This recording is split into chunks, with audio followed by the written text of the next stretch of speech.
June 22nd Current Affairs. First question. Which institute's researchers discovered a new genus of diatoms in the Eastern Ghats mountain range? A. Indian Institute of Science IISc. B. Agharkar Research Institute RE. C. Tata Institute of Fundamental Research TIFR. D. National Institute of Oceanography NEO. Answer. B. Agharkar Research Institute RE. Researchers from the Agharkar Research Institute RE in Pune have discovered a new genus of diatoms in the unpolluted waters of the Eastern Ghats mountain range. Next question. Where is the Gujarat Forest Department transferring spotted deer and sambhars to enhance the prey base for Asiatic lions? A. Gir National Park. B. Ranthambore National Park. C. Barda Wildlife Sanctuary. D. Jim Corbett National Park. Answer. C. Barda Wildlife Sanctuary. The Gujarat Forest Department has begun transferring spotted deer, cheetal, and sambhars from Gir Forest to Barda Wildlife Sanctuary, aiming to enhance the prey base for Asiatic lions. This move follows the migration of 6 lions to Barda from Gir, marking their return after 143 years. Next question. Where was the limbless amphibian, the striped Sicilian Ichthyophis spp, newly discovered during a recent survey? A. Sundarbans National Park. B. Kaziranga National Park and Tiger Reserve. C. Bandipur National Park. D. Jim Corbett National Park. Answer. B. Kaziranga National Park and Tiger Reserve. A limbless amphibian, the striped Sicilian Ichthyophis spp, has been newly discovered in Assam's Kaziranga National Park and Tiger Reserve during a recent survey. Next question. Which state government has approved the centre's proposal to revive gold mining and auction 13 tailing dumps at Kolar Goldfields, KGF? A. Maharashtra. B. Karnataka. C. Kerala. D. Tamil Nadu. Answer. B. Karnataka. The Karnataka government has approved the centre's proposal to revive gold mining and auction 13 tailing dumps spanning 1,003 acres at Kolar Goldfields, KGF. Next question. Which department under the Ministry of Finance has not approved India's contribution of $10 million for the Global Initiative on Digital Health GID? A. Department of Revenue. B. Department of Expenditure. C. Department of Economic Affairs. D. Department of Financial Services. Answer. C. Department of Economic Affairs. The Department of Economic Affairs, D, under the Ministry of Finance has not approved of India's contribution of $10 million for Global Initiative on Digital Health GID. Next question. Until when has the European Union decided to extend safeguard duties that were set to expire this month? A. 2023. B. 2024. C. 2025. D. 2026. Answer. D. 2026. Recently, the European Union (EU) has decided to extend safeguard duties, which were set to expire this month. As a result of this extension, the safeguard duties will now remain in effect until 2026. Next question. Where was the campus of Nalanda University recently formally inaugurated by the Prime Minister of India? A. Varanasi, Uttar Pradesh. B. Rajgir, Bihar. C. Bodh Gaya, Bihar. D. Sarnath, Uttar Pradesh. Answer. B. Rajgir, Bihar.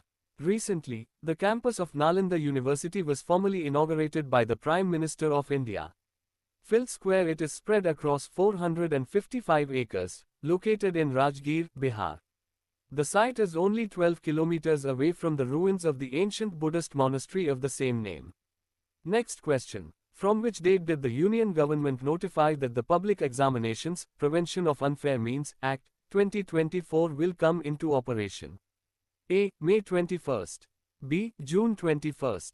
C. July 21st. D. August 21st. Answer. B. June 21st.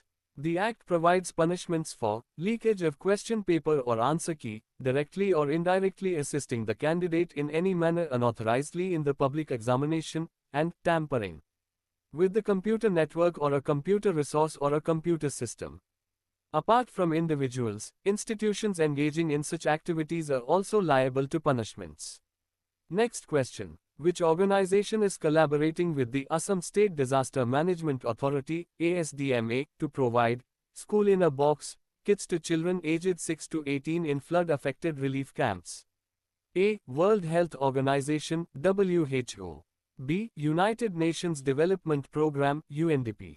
C. UNICEF United Nations Children's Fund. D. International Red Cross and Red Crescent Movement. Answer. C. UNICEF United Nations Children's Fund. Fill circle. These kits contain learning materials to ensure continuity of education despite displacement and trauma. The initiative is a response to the devastating floods and landslides in Assam, aiming to address the psychological impact of displacement on children and teenagers.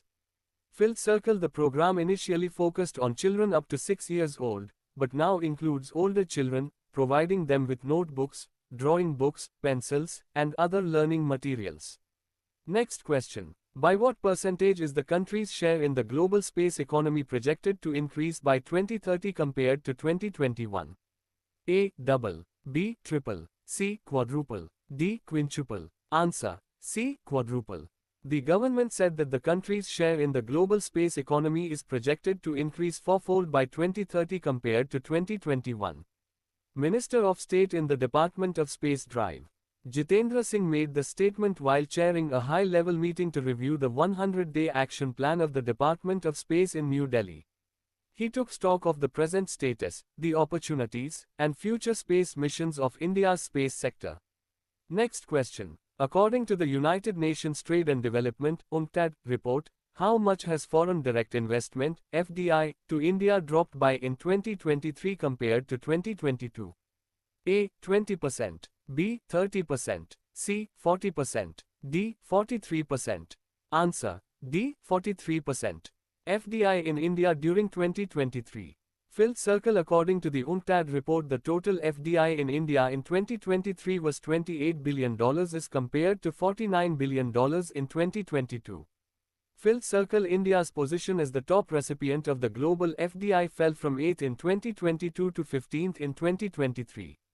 Fill circle. India remained among the top 5 countries of the world in attracting FDI in greenfield projects and international project finance deals. Fill circle. India was ranked the 4th largest recipient of FDI announcements in greenfield projects. It was ranked 3rd in 2022. Fill circle. India retained the 2nd rank in the world for FDI in international projects deals. Fill circle. As far as the FDI outflows are concerned, India was ranked 20th in the world.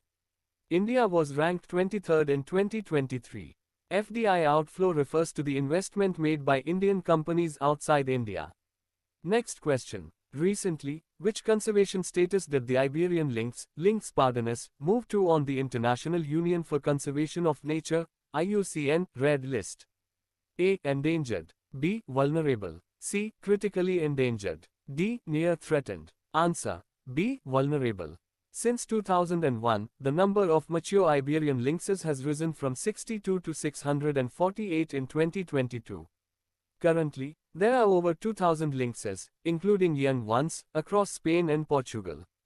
Next question. How much funding was approved during the 67th meeting of the Global Environment Facility, GEF, for nature protection and renewal projects? A. $536.4 million. B. $636.4 million. C. $736.4 million. D. $836.4 million. Answer. C. $736.4 million. The 67th meeting of the Global Environment Facility concluded on June 20, 2024, resulting in significant financial commitments. A total of $736.4 million was approved to support 34 nature conservation and renewal projects globally.